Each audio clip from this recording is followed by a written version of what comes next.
ਕਿਹੜੇ ਫਾਰਮੂਲਾ ਤੋਂ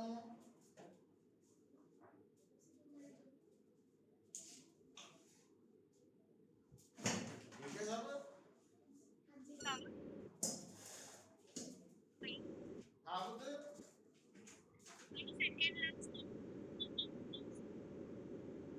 हाँ एम ए सी कॉमन निकाले आप पता लग गया हो ना कितना हो गया टाइम और 10 मिनट ਜਿਹੜੀ ਆਰਟੀਕਲ ਹੀ ਕਰਨਾ ਹੁਣ ਆ ਐਕਸਲਰੇਸ਼ਨ ਜਦੋਂ ਵੀ ਕੋਈ ਵੀ ਬੋਡੀ ਰੋਲਿੰਗ ਵਿਦਆਊਟ ਸਲਿਪਿੰਗ ਦੇ ਨੀਚੇ ਆ ਰਹੀ ਹੈ ਉਹਦੀ ਐਕਸਲਰੇਸ਼ਨ ਕੱਢਣ ਲਈ ਕਿਹੜਾ ਫਾਰਮੂਲਾ g sin ਥੀਟਾ ਨਾ ਲਾਈ ਜਾਈ ਹੋ ਜਾਂ g sin theta mu cos theta ਨਹੀਂ ਲੱਗਣਾ ਉਹ ਸਲਾਈਡ ਡਾਊਨ ਲਈ ਹੈ ਆ ਲੱਗਣਾ ਨਾ ਰੋਲਿੰਗ ਲਈ on inclined surface technically rolling without slipping कैसे मतलब सिंपल हो जाएगी हां स्लिप नहीं कर रही मतलब देखो स्लिप करना मतलब आईडी बड़ी मेरे के ऊपर काले रंग के टक देखिए नहीं ध्यान का लो होगी ना देखियो है ना कि इनक्लाइन प्लेन ਤੇ ਜਦੋਂ ਐਕਟਿਵਾ ਚੜਾਈ ਦੀ ਹੈ ਮੋਟਰਸਾਈਕਲ ਤੋਂ ਉਹਦਾ ਟਾਇਰ ਸਲਿਪ ਕਰਕੇ ਚੱਲਦਾ ਸਲਿਪ ਹੁੰਦਾ ਉਹਦੇ ਕਰਕੇ ਉਹ ਸਲਿਪਿੰਗ ਹੈ ਜੇ ਸਲਿਪਿੰਗ ਨਾ ਹੋਏ ਫਿਰ ਕੋਈ ਨਿਸ਼ਾਨ ਨਹੀਂ ਹੋਣਾ ਰਗੜਨ ਦਾ ਠੀਕ ਹੈ ਨਾ ਟਾਇਰ ਜਿਹੜਾ ਵਾ एक ही जगह पर रोटेट कर ਹਾਂ ਇੱਕੋ ਜਗ੍ਹਾ ਤੇ ਰੋਟੇਟ ਕਰ ਰਿਹਾ ਜਾਂ ਜੇ ਇੱਕੋ ਜਗ੍ਹਾ ਤੇ ਕਰ ਰਿਹਾ ਜਾਂ ਅੱਗੇ ਘਟ ਜਾ ਰਿਹਾ ਤੇ ਰੋਟੇਟ ਜ਼ਿਆਦਾ ਕਰ ਰਿਹਾ ਫਿਰ ਉਹ ਬੈਕਵਰਡ ਸਲਿਪਿੰਗ ਹੈ ਤੇ ਜੇ ਅੱਗੇ ਨੂੰ मतलब चल इतना घूम भी रहा पर पूरा फ्रीली नहीं घूम रहा कल दसिया नहीं सी ब्रेक लगा के वाला है ना केड़ा नहीं नहीं वो नहीं वो अलग केस है तो मतलब अगर तुसी एक्टिवा चलाते वक्त थोड़ी जी ब्रेक लगा ली है हल्की जी वो केड़ी है वो रोलिंग हो रही है व्हील दी पर फॉरवर्ड स्लिपिंग दे नाल ते जे ब्रेक नहीं लगाई ते किथे फस गया चिक्कड़ च फस गया या रेता च फस गया जिते जमीन नरम है सॉफ्ट है फिर टायर उत्थे ही घूमता रहता ज्यादा आगे नहीं जाता तो वो वाला केस है वो नहीं केस करने आपां केड़ा करना विदाउट स्लिपिंग वाला अच्छा हमारे सिलेबस विदाउट स्लिपिंग हां अपने सिलेबस कंपटीशन च भी सब आईआईटी तक विदाउट स्लिपिंग ही चलना है स्लीपिंग नहीं स्लिपिंग है ना माई रखिया ना भी स्लीप ना कर दो विदाउट स्लिपिंग ਹੁਣ ਪਤਾ ਲੱਗ ਗਈ ਹੁਣ AC ਦੀ ਵੈਲਿਊ ਇੱਥੇ ਪੁੱਟ ਕਰੋ ਇੱਥੇ ਲੈ ਆਓ ਕੀ ਨਿਕਲ ਆਊ रोलिंग मोशन के दौरान स्टैटिक फ्रिक्शन की वैल्यू क्योंकि स्टैटिक फ्रिक्शन की वैल्यू फिक्स्ड नहीं होती स्टैटिक फ्रिक्शन की वैल्यू 0 तो लिमिटिंग तक वेरी कर सकती है ना इस करके वो इस रोलिंग के दौरान स्टैटिक फ्रिक्शन की वैल्यू इस फार्मूला तो निकलनी है तो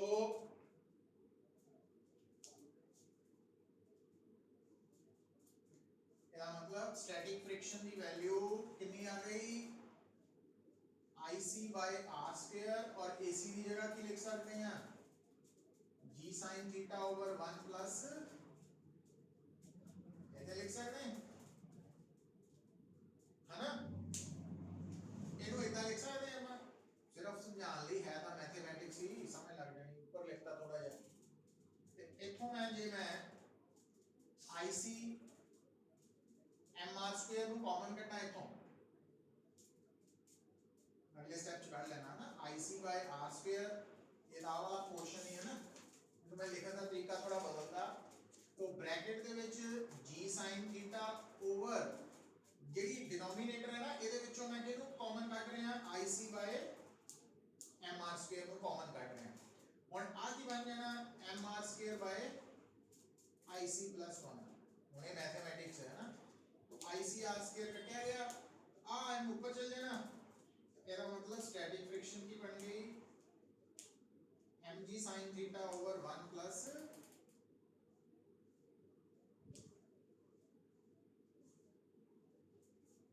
फार्मूला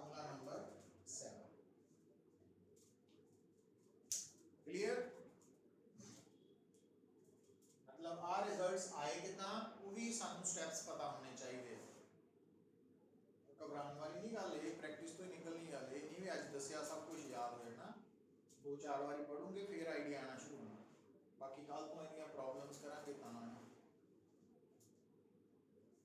क्लियर है भी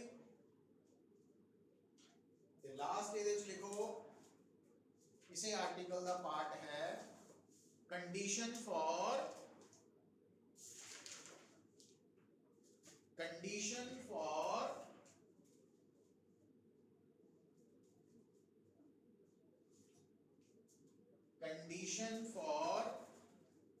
रोलिंग विदाउट स्लिपिंग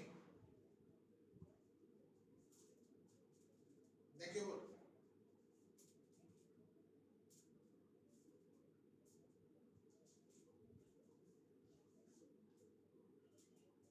अगर बॉडी रोल कर रही है विदाउट स्लिपिंग तो उस बॉडी और सरफेस केड़ी फ्रिक्शन है स्टैटिक है और स्टैटिक फ्रिक्शन की वैल्यू हमेशा लिमिटिंग तो लेस देन और इक्वल होएगी ज्यादा नहीं हो सकती है ना ये आप शुरू जो करते आए हैं ਹੁਣ बेटा fs की वैल्यू ਤਾਂ रोलिंग मोशन ਲਈ ਆ कितनी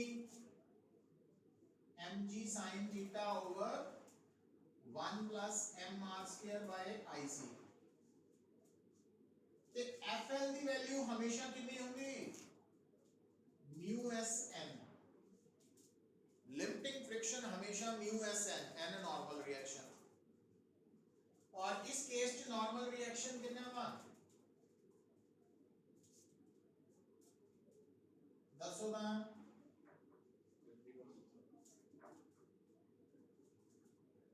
mg cos थीटा mg का कट हो गया दोनों साइड से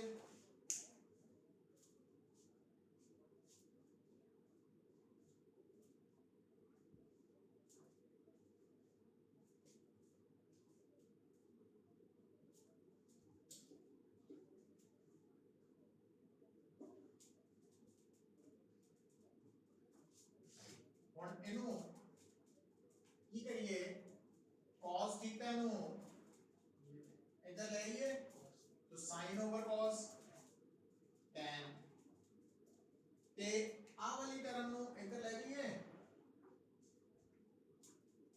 इधर भी लिख सकते हैं या इधर ही रहने दो कोई बात नहीं ऊपर इक्वेशंस ही है ना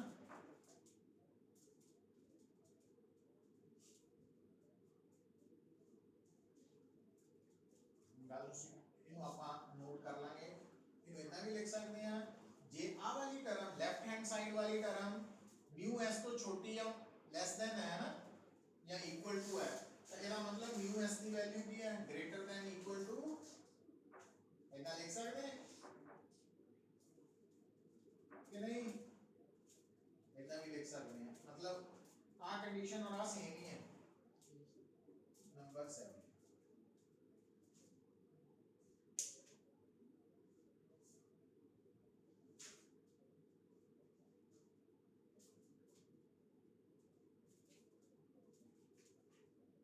तो एक बड़ा इंपॉर्टेंट रिजल्ट आ रहा है पुत्र ਉਹਨੂੰ ਧਿਆਨ ਨਾਲ ਸਮਝਿਓ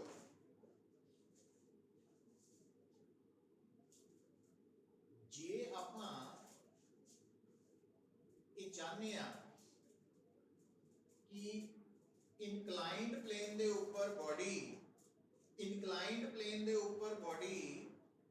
रोल करे विदाउट स्लिपिंग जे ਆਪਾਂ ਚਾਹਨੇ ਆ कि इनक्लाइंड प्लेन के ऊपर बॉडी रोल विदाउट स्लिपिंग करती हुई थले आए रोल भी करे स्लिप भी ना करे इनक्लाइंड प्लेन के ऊपर मैं कल रिपीट कर रहा क्योंकि इनू समझना इनक्लाइंड प्लेन का मतलब हो गया बेटा कि tan थीटा की वैल्यू नॉन जीरो है क्योंकि इनक्लाइंड प्लेन का मतलब थीटा नॉन जीरो है तो tan की वैल्यू भी नॉन जीरो है तो अगर आ साइड नॉन जीरो है इंक्लाइंड प्लेन ले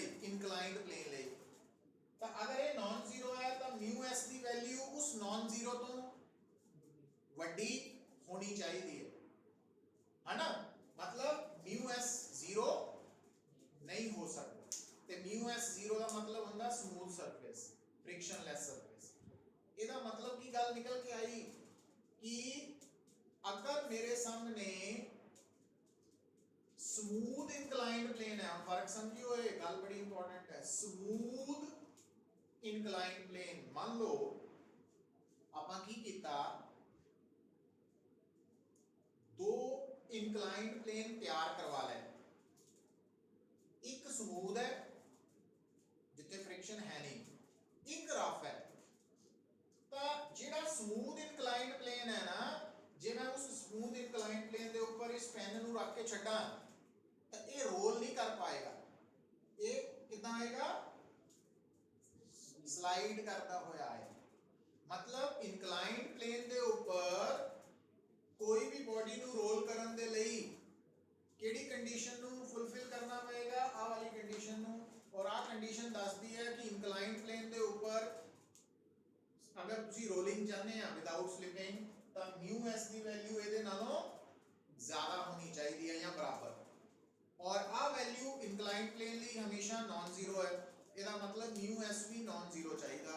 और म्यू एस नॉन जीरो का मतलब स्मूथ इंक्लाइंड प्लेन के ऊपर रोलिंग विदाउट स्लिपिंग नहीं हो सकती। समझे हुण गल नूं? इत्थों पकड़ना वा इस लाइन ने की फर्क पाना तुहानूं?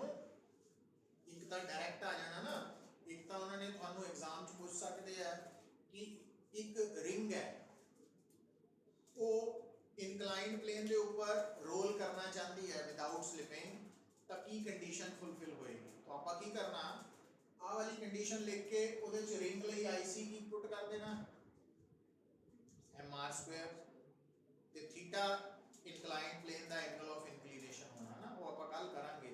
ये फार्मूला तां ही क्या नोट कर लिया आपां। पर जे मान लो तुहानूं पता की कहंदा हो, फर्क समझियो। जे तुहाडे सामने एक स्मूथ इंक्लाइंड प्लेन है, केड़ा इंक्लाइंड प्लेन? स्मूथ। तो इस रिजल्ट ने सानू दसता भी जेड़ा स्मूथ इंक्लाइंड प्लेन है ना, ਉਹਦੇ ਤੇ कोई भी बॉडी है वो रोल नहीं कर सकती। इन्हें आ दसिया तो की करूगी? स्लाइड।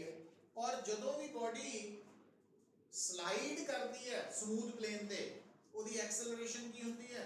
g sin theta. ਉਹਦੀ ਜਿਹੜੀ ਮਰਜ਼ੀ शेप होए, ਉਹਦੀ एक्सेलरेशन g sin थीटा होएगी।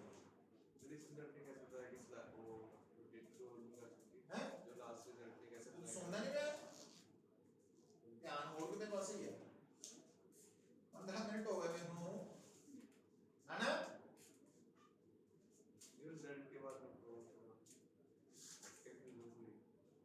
नहीं, वो तो 15 मिनट हो गए, इसी गल में रिपीट करी जाने। हम तो आगे दिया भाई, आगे की साइड है तेरे सामने tan थीटा।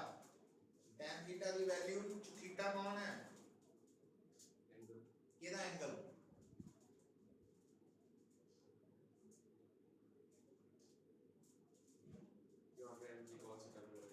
ਉਹਨੂੰ ਛੱਡ या नहीं भी बनाया है। हाँ, एंगल ऑफ इंक्लिनेशन। तो इंक्लाइंड प्लेन का मतलब थीटा 0 हो सकता है? नहीं। ਇਹਦਾ मतलब आ साइड 0 हो सकती इंक्लाइंड प्लेन ਲਈ? नहीं। इट मींस आ साइड की होएगी 0 तो ਵੱਡੀ, ਇਹਨੂੰ ਕੀ ਕਹਿੰਦੇ ਆਪਾਂ? Non zero. तो म्यू एस इस साइड ਤੋਂ ਕੀ ਹੋਣਾ? ज्यादा। तो जे आ नॉन जीरो है तो म्यू एस 0 हो सकता है? तो म्यू एस 0 नहीं हो सकता, मतलब प्लेन केड़ा होएगा? रफ। क्योंकि स्मूथ प्लेन के लिए फ्रिक्शनलेस म्यू एस 0 होता ना स्मूथ प्लेन के। तो इट मींस जेडी गल याद रखनी है कि इंक्लाइंड प्लेन अगर स्मूथ है ਉਹਦੇ ਤੇ रोलिंग मोशन नहीं हो सकता। नोट करके लिख लो, अंडरलाइन करके लिखना, no rolling motion can start on a smooth inclined surface. No rolling motion can start on a smooth inclined surface.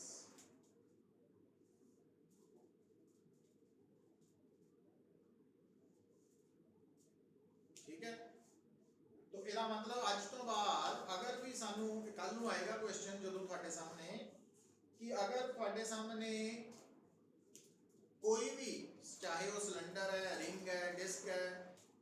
Smooth inclined plain ਤੇ ਰੱਖਿਆ ਜਾਏ ਤਾਂ ਉਹਦੇ ਨੀਚੇ ਆਉਣ ਦੀ ਐਕਸਲਰੇਸ਼ਨ ਕੀ ਹੋਊ g sin थीटा। क्यों? क्योंकि उन्हें रोल नहीं करना, कितना नीचे आना, स्लाइड करना। पर जे रफ होए फिर रोल करके आएगी, तो जे रोल करके आएगी फिर AC दी वैल्यू रिंग ਲਈ अलग होएगी, डिस्क ਲਈ, स्फीयर ਲਈ।